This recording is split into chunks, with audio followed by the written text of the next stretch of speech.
Better. Okay, here we go. So I like to, yeah. And right there, this is one that somebody sent me. If you could see in the center, there's some dude. He doesn't have a shirt on. He's in his boxer shorts. That looks like a vacant home, so I don't know why he's dressed that way. I don't want to do business with him. Creepy. Not buying the house.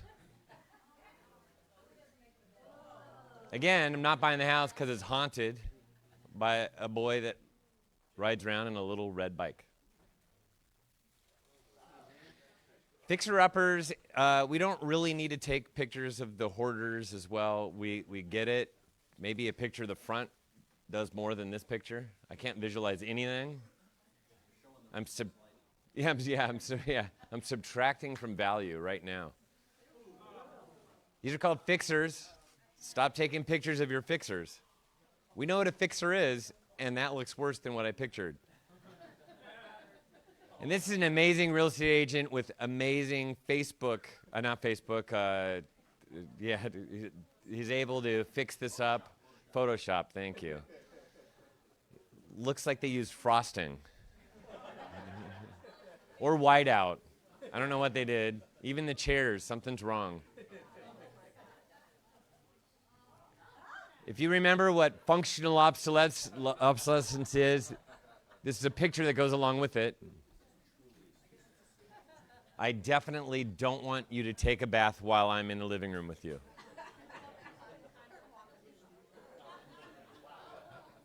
Can you grab a magazine and look the other direction? I'll grab a magazine too. That doesn't make any sense. Awesome. That's pretty. That's how we decorate. People say these are the same houses. No, they're not. There is more than one ugly house out there. Creepy, right? Seriously, pack that stuff up. I'm not buying it. I remember when I was a kid, I grew up with marathons of Twilight Zone, Talking Tina. Not touching it. It's haunted by a little doll. Johnny doesn't want to live here now, or doesn't want to be in this room because he's haunted by a clown.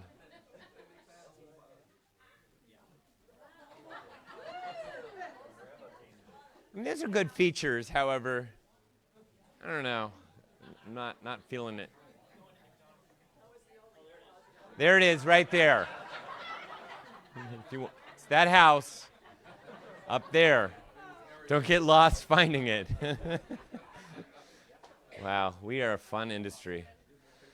So anyways, you guys get the abridged version. You do the longer version at one of your offices. I've got lots of photos, and I always update them as well, so I always come with fun photos. But my background is I've been feeding my information to the Orange County Register since 2004. And then that's how I ended up all the way across the United States to New York Times, as well as I've been on TV and made it over to the Financial Times of London because Warren Buffett sold a house a year ago last summer in Laguna Beach. That's all you have to do. They start contacting me. I save their information. I now email to about 50 reporters across the United States. I'm a quantitative economics and decision sciences major. I went to UC San Diego. 28 years in the business, Orange County native, Capitol Valley High School grad. I have 9 kids. Usually I get a little more, whoa, are you kidding me? Wow, thank you. Wow, I guess everybody has 9 kids. All right, show of hands, who has more than 9 kids in here? All righty then. Avid runner. I brought 6. We are a Brady Bunch family. Although Brady Bunch only had 6, I brought 6. So I already had a Brady Bunch. And then my wife brought 2. We had them all the time. I adopted hers. She adopted mine. And then we had this bonus guy. I'm done. 9 is perfect. My slide is complete. Lots of people say you should have 10. No, you should have 10. Let me know how it works for you. And I used to run away from my kids, but one of my kids, the one next to the bottom right, the one right next to the girl right there, she is Mia. She is training for a marathon. She's done 2 half marathons. She broke 2 hours in her last half. She was just a fast runner. So I can't run with her. She runs ahead of me. And I ask her to go to that light post and then run back to me. And I used to run, so that's how fast she is. $15 per month or $150 per year. You get a month free if you actually sign up today. I have the forms right here. And if you're online, just go online and then ping me afterwards, and we'll make sure we take care of you. The way that most reports read, it's closed sales data. I really don't care about closed sales data. I mean, I'm going to provide it to everybody, but I don't care because it's a reflection of the past. They just released January's closed sales. Haven't done February's yet. It's not long enough. So January is a reflection of November and December. Do you really care? Can you really navigate based upon what happened in January? Not really. You're going to look at year-over-year statistics and stuff like that, but it doesn't tell you where we are today. We're in March. This is spring. January wasn't quite spring yet. So instead, I developed this report. It talks about, it's like looking out the windshield. It's active listing inventory and the last 30 days worth of pending sales. That's demand. That's velocity. So it's supply and demand. And from that, I can get you what I term the expected market time. Place your home on the market today. When are you going to open up escrow? That's all your sellers care about. That's all buyers should care about as well, because there's a difference from market to market to market. And there's 2,000 plus subscribers. They use it for listing presentations, price reductions, getting buyers off the fence and into escrow. And it's all about setting expectations. That's what it's really all about. So I have, if you sign up today, I email these out. You'll get the last one, and which came out this week. There's a printable version. There's a Microsoft Word version. That's for copy, cut, edit, paste, make it a part of a postcard or something you're doing. There's Excel spreadsheets. There's an excerpt. That's for public-facing, social media, websites, things like that. And I have lots of charts. And it comes out every 2 weeks. It's intentional because I do it on Thursdays, and I do Orange County, San Diego, Los Angeles this Thursday, and then I do San Bernardino, Riverside the next Thursday. But the reason why I do Thursdays is because it's got to be in escrow, so it doesn't get shown over the weekend. And it's got to be on the market, so it gets shown over the weekend. So the supply and demand looks really good on Thursdays. So I started it all in Orange County, and I've been very busy last year. I broadened my horizons. We're in LA, San Diego, Riverside, and San Bernardino now. And here's what the reports look like. Last year, this is going to give you a flavor of where we've been. The sky is not falling. I was saying that in August because, my gosh, there's so many buyers and everybody that thought that it was just going to implode. And I'm trying to be the voice of reason, telling them, no, it's not. And I can back it up with data and stats. Green shoots. So I started talking about green shoots. I knew that 2020 was going to be hot. I knew it was going to be hot. I didn't know it was going to be as hot as like 2013 in looking at it. But that's the flavor of what we're doing right now. And I wasn't afraid to go out on this limb either, call it nope, no bubble. So we weren't in a bubble. We're not in a bubble. There's a lot of reasons behind it. Number one is you actually have to qualify for a loan now and show that you can make the monthly payment, right? And you no longer have to just fog a mirror. As a matter of fact, you didn't even have to fog a mirror prior to the Great Recession. There was dead people that got loans. So don't miss out. This was for buyers. I was trying to tell them how, you know what, you're going to be kicking yourself down the road if you don't purchase right now. These interest rates are great. I was saying that in November. Look where they're at today. What a difference a year makes. That was the December 2019 versus December 2018. Total polar opposite. And I know that agent told me in Cerritos that she placed a home on the market December 26th. She had 29 offers. 29 offers. And she came on in December, at the end of December, when we're all playing. It's supposed to be partying and all that good stuff. And then talked about bone dry, a supply problem. Definitely an issue right now. And then pedal to the metal. Everything is speeding up. And then temperatures rising. We're very, very close to a hot seller's market in Riverside County. You've got a problem with the low desert people. They like to overprice their stuff, and it sits, and it kind of is a drag on your overall county statistics. Rates are the fuel of that, and this was the last one that just had come out. And we'll go over that. Your business card, give me your business card afterwards. I'll collect them. I'll pull one out, and somebody will get 3 months for free. I'm sorry, Facebook people. I can't collect your cards. So my macroeconomic outlook, I used to go chart by chart. Just trust me in knowing that all the charts for the economy look absolutely stellar. But remember, that is in the rearview mirror because there's something going on right now. United States, strongest in the world right now. Housing, strong. Fundamentals are great. We're not using our houses as piggy banks. It's no longer we're moving like crazy every couple minutes because we have this handsome profit. We're staying in our house even if we have our handsome profits. But we do need to talk about the coronavirus and its impact on housing. I've done a lot of research on this. And I've actually talked to a lot of high-profile buyers that have lots of money are contacting me wondering if they should continue to go through with things. And we're talking, they're like pulling a trigger on $6 million houses.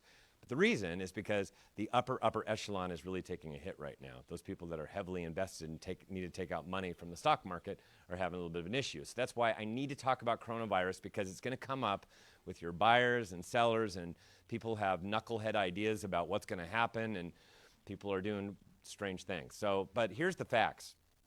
This is as of this morning, 96,000 cases, 54,000 worldwide.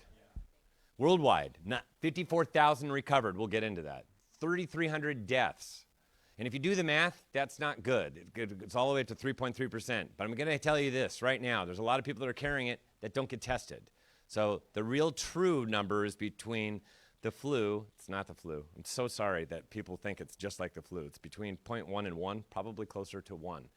And I get all my facts from data like the New England Medical Journal, as well as I go to WHO and various places that have static data. I like to look at data. I don't like to pull politics into economics at all because it makes no sense.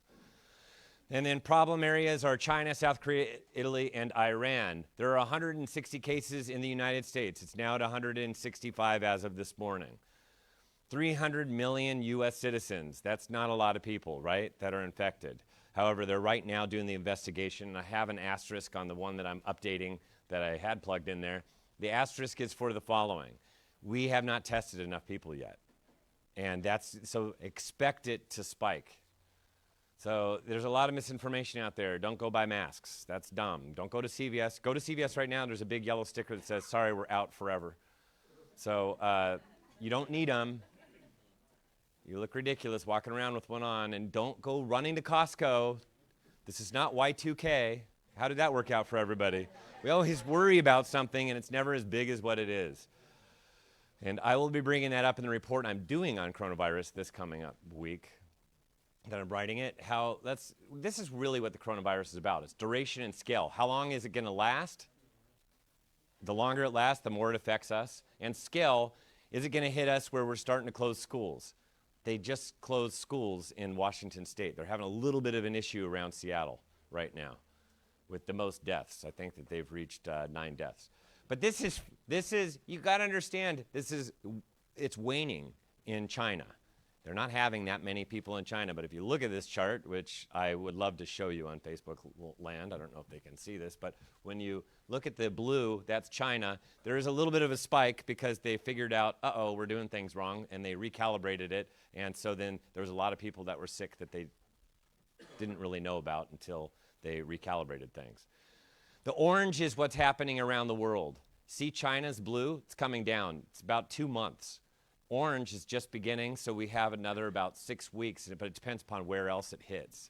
So that's what we're trying to take care of. That's what the worldwide agencies are trying to take care of. They have not called it a pandemic. WHO did that last time and called something else a pandemic, and it was not correct. It really wasn't a pandemic, so they're very careful this time. That's the scale of where it is around the world.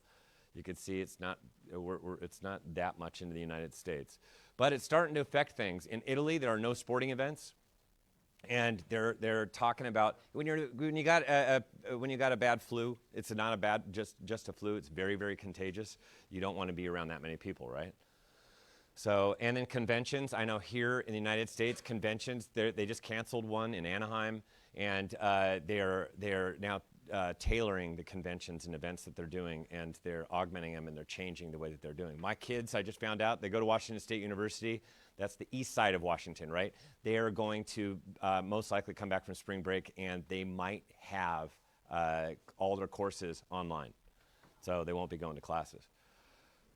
And worldwide travel is taking a hit. I know American Airlines is starting to ask for pilots and everybody else to voluntarily take time off. And then this came out in AYSO. It's no longer, let's do the fist bump. And this kind of thing, right? So I saw one of the world leaders doing this with somebody across the counter at a deli. So this came out, so we're no longer doing the high fives. I'm a soccer coach. That's why I care about this stuff. And then churches, too, we're not allowed to hold hands. And we're supposed to wink at each other. We don't. Peace be with you.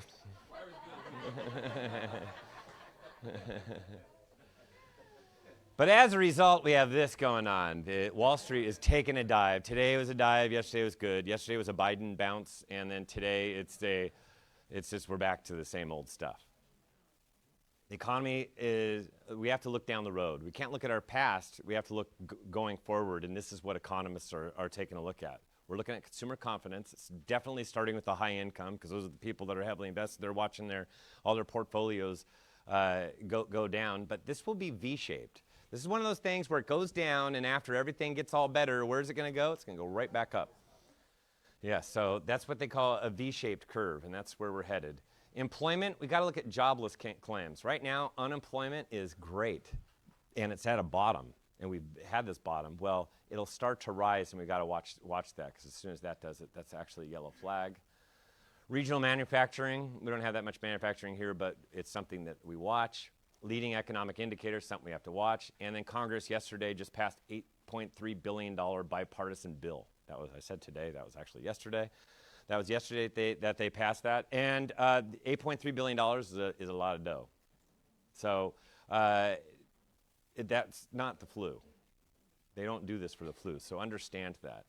That's the misinformation that's out there. So housing, look down the road. It all has to do with supply and demand. I'm watching it very closely. How many homes are coming on the market? Is it augmenting, changing people's habits? Are they waiting? That type of thing. I can see it in the data. Doesn't show up in the data yet, but I'm definitely watching.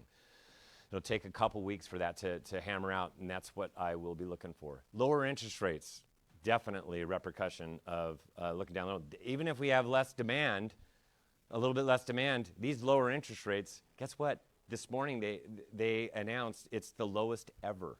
Ever. Ever, ever, ever. It's all duration and scale, folks. So that's what it's about. So we're in a low mortgage rate environment.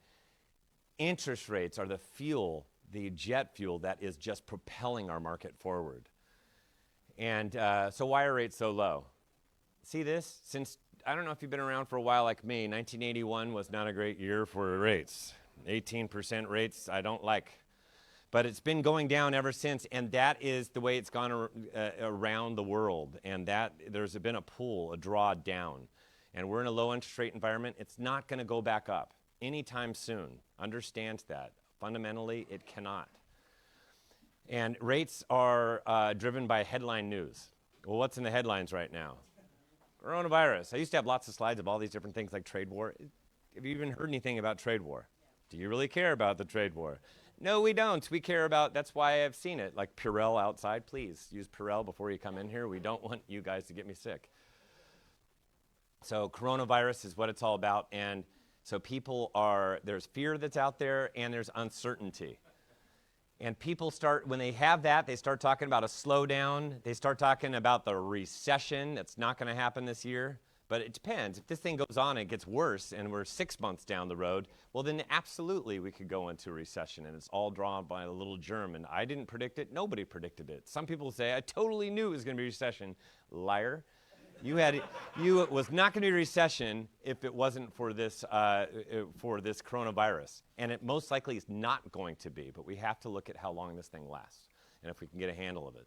So, but when everybody's fearful, where do they park their money? In a safe place. It's called the 10-year bond. And it's long-term bonds that they park it. And United States bonds are the best until about a week ago. Now they're not paying as well. Have you seen where they're at right now? This is the 10-year Treasury. They went below 1% for the first time ever. Ever, ever, ever. And if you look at that, in November, to the very left, that top of the Himalaya, that was November of 2018. That is where we had 5% interest rates just about, and then they've come down. That was 2019. Do you see why I follow this? Because this follows where interest rates go. And you could see in September, that's all the way over here, there is a low point in September. That is where I locked my loan. I bought a house, and I'm still happy with the fact that I bought a house. I got a really good rate. That's when they hit 3.5%. When they hit 3.5%, and then that day I locked it, the reason is because China and the United States went down to the bargaining table, and they decided that they were going to try to help in this trade war. Number one. Number two, Brexit was kicked down the road further. All happened the same morning. I called up my lender and said, lock today, please. And then within 2 days, it went from 3.5 to 3.75%. That's how fast it rocked up with good news. So mortgage interest rates, I have a new slide. It's now the lowest ever. It says 3.27 or something like that. So it dipped way down, and that's all because of the coronavirus. And the Riverside County market, let's talk about it. It is hot. It is a hot housing market right now. Supply and demand is what it's all about. And right now, Riverside County housing supply is a supply problem. And if you look at Riverside County, we put about the same number of homes on every single year. Every single year, we put the same number of homes on, give or take 1,000. That's not enough for you to notice the difference. So what happened in 2018, 2019? Why did it slow down? It's called 5% interest rates. That's why it slowed down. All of a sudden, we're very interest rate sensitive. When it gets towards 5%, we can't handle ourselves. If it's 5.5%, we're done. So you could see, we're very interested. And all of us in this room, we thought we'd never see that day. My first interest rate was 9%. Do 9% on your current mortgage. Heck no, I'm not purchasing. No way. Her lemonade's too expensive at 5% or 9% interest rates. That's why. That's called a demand problem. She's cute. I'm not buying her lemonade. It's too expensive. But not in 2020, because we have them in the 3s. And we might even get in the 2s. And we were talking about the 2s a year ago, and people were going, ha, ha, ha, never. And here we are. We're on the door of the 2s. So Riverside County active listing inventory, this is where we're at. This is, and I'll show you specifically in a second. That's long-term, right under 12,000 homes. But this is the real since 2012. I like to look at it from 2012 on, because that's what we've been doing, placing the same number of homes on the market. And really, our average is less than 9,000 homes on the market now. And this is the Riverside active listing inventory. Here we are. 7 days ago, we're at 6,778. It's down 5% in 2 weeks. That's hot. Last year, we were at 9,462. That's 40% more. And that's the difference between last year and this year, orange to blue. And today we're at 6,665. We're down 2% more. We're going the wrong direction. And this is spring. Although Riverside County likes to go the wrong direction. They're the only ones. I don't understand it. I'm trying to figure it out. I think I have it. I've put my finger on it. There's a lot of people in the low desert. I'm not picking on them because I don't like the low desert. I love going to low desert. However, they all place their homes on the market, lots of them. They think it's best to place their homes on the market during the winter time. And they think that that's the best time. They'll put it on November, December because, hey, you know what? That's when everybody comes, and that's when they're all going to purchase, the snowbirds. They don't purchase. Stop doing that. Stop it. You guys follow the same curve. Spring is the best. I can show them that.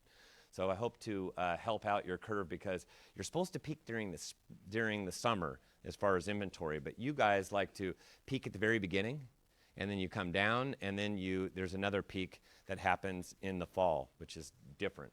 You should not be placing your homes on the market after the kids go back to school, period. Or you can, but there's way too much competition right now. All of Southern California has fewer homes on the market than last year. And demand, boy, we're burning rubber.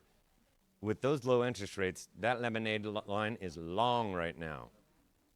Riverside County demand, that's the last 30 days worth of pending sales. We are going up. 7 days ago, it was 3,112. It went up 12% in 2 weeks. Normal for the beginning of the year, but we are really starting to climb. Last year, we were at 2,472. At this time, 21% less demand. So they had way more homes in the market and a lot less demand last year. Today, or that was, yes, a year ago. Today, we're at 3,130. That's up 0.5%. Not huge, but we're still going up. And if you look at this, this is all of Southern California. There is a lot more demand compared to last year. And this is the expected market time. If you place your home on the market, when are you going into escrow? And this just shows you when you're below 60, that is like sizzling, sizzling hot. We were that way in 2012 and 2013 in Riverside County. And there are some markets that are definitely below 60, Corona being one of them. And then 60 to 90, that's where it's still a seller's market, just you're not appreciating as fast.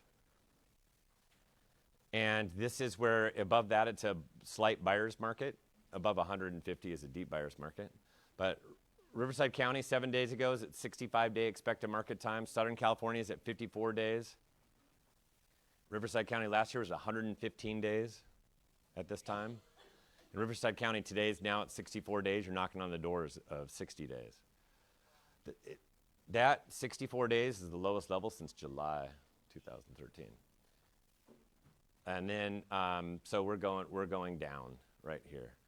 And I did the wrong ones there. So let's go into here. Buyers. I break down each of the expected market times in cities, each city. So Corona will have its own active listing inventory demand and the expected market time, which is just below 60 for Corona, which means you're hot and you could feel it. Things are flying off the market. But if you look at this, this is when's the best time to place your home on the market? It's when it's the hottest. You actually have a long period of time. It's from Super Bowl all the way through about mid-June. It is the longest where it's the best time to place your home on the market. So that's what's going on there. And then buyers, this is buyers. They're pulling their hair out right now. Why? They were fence sitters last year. And then there's still plenty of people that say, I'm going to time the market. Really? Seriously, I want to see what your formula looks like. I'm going to share it with everybody because I don't know what that looks like. I've never seen one. So go ahead, time the market. That's dumb. You've got buyers that are lazy. You see this house that comes on the market, it's totally pristine, ready to go. This thing is going to fly out the market. And you got this buyer, yeah, I'll write an offer. By the time they write an offer, it's gone. Yeah, I got one of those. And you got this. This is the way you need to be in this market right now. You need to be ready to go. You need to be ready to write. Low mortgage rates is fueling this thing. And I had to redo these slides. Why? Because 3.25%. And that's like going to be 3.25. We're going to hit 3%. The math just looks awesome. Look at these low mortgage rates. You have a mortgage of $300,000. You're looking at $1,610 back in November. Currently, you're at $1,306.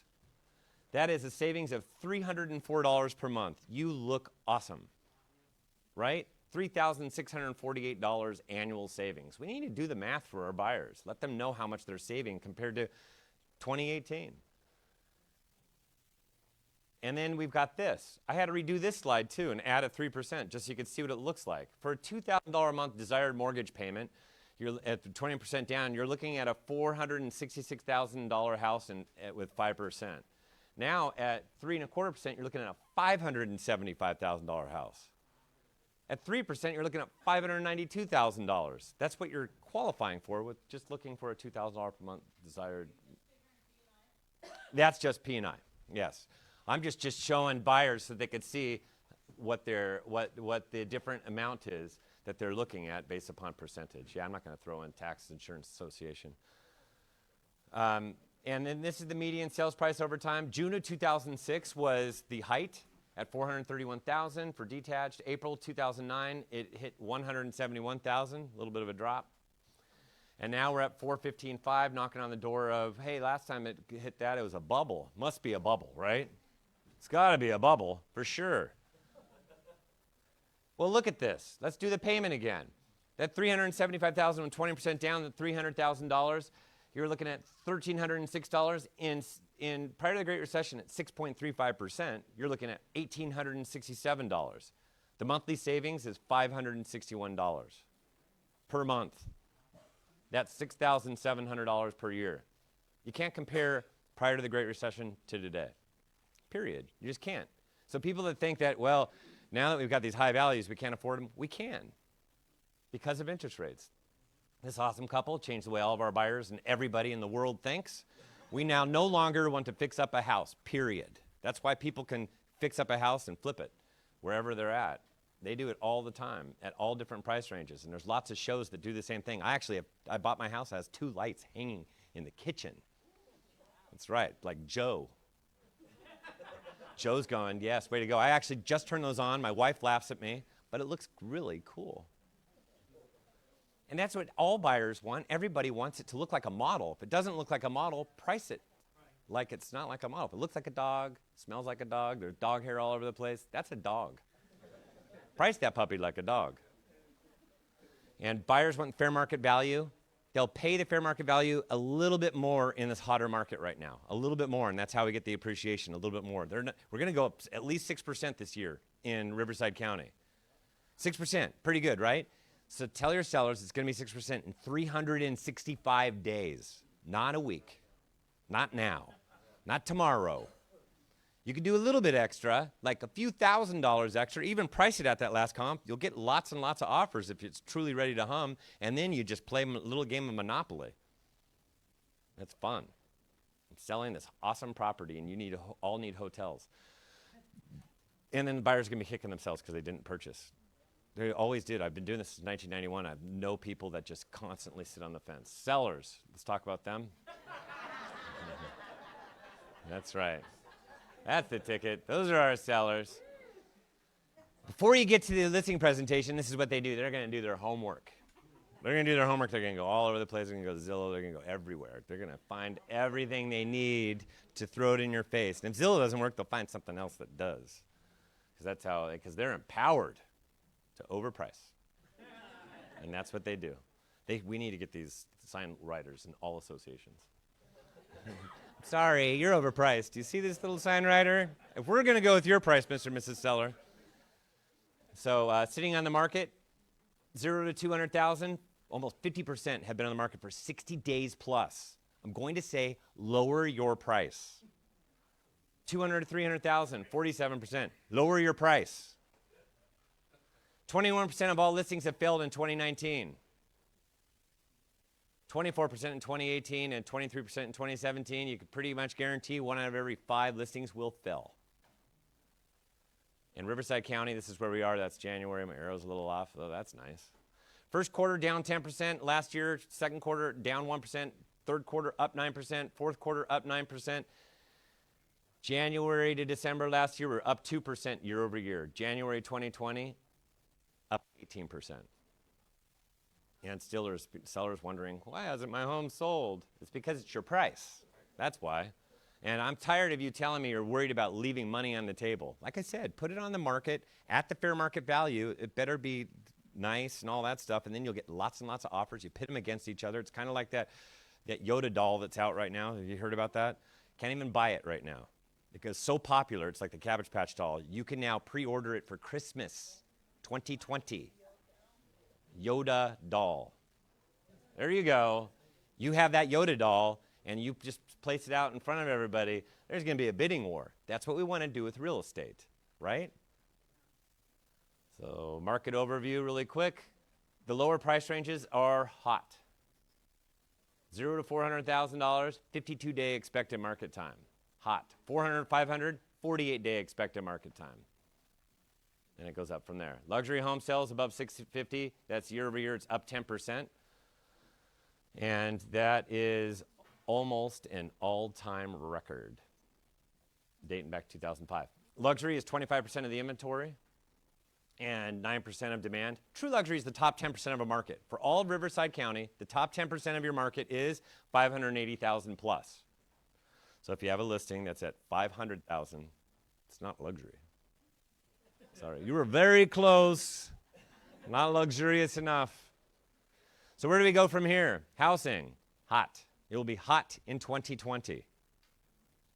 365 days. Yep, that's how long it will take to go 6%. Stop pricing it 6% above the last comp. Time to sell right now and through June. Everybody else is mid-May. You're all the way through June. So that's through Super Bowl. Super Bowl isn't the reason why we all of a sudden have a great market, because it's done. No more football. We'll go buy a house. It just happens to coincide with the spring market that we have. And the luxury market, you know what? record year for luxury, but still sluggish. Get it on the market in March. Tired of the people, especially the snowbirds. I want to be out there just talking to them. Place it on in March. Stop placing your home on the market in August, because you've missed the best, meatiest part of the market. And the best time for interest rates is right now. You know what? Do the math. Cash in on these low rates. And fence sitters and people that are trying to time the market, stop that. Stinking thinking. And then coronavirus. Coronavirus can limit supply and damper demand, but low rates is definitely going to help. So I will be following this like nobody knows. So you go to Reports on Housing, you hit subscribe, and you know what? Just don't go here. I went there. Expensive. They had coffee here. Just pump their coffee right here. Delicious. Save your money and instead get my report, and you get lots of cash. Then go back to Starbucks and go, I'll buy you all coffee. So $15 per month or $150 per year, you get a month free if you sign up today. I'll collect cards, so just push them all to the side, and I'll collect cards. Somebody will win. And then I do have a Facebook business page. I have lots of great information there. I do Facebook Lives. I'll be doing them for all counties. Reports on Housing. YouTube channel, Reports on Housing. @House Reports, I tweet. That's it. Thank you very much. I appreciate it.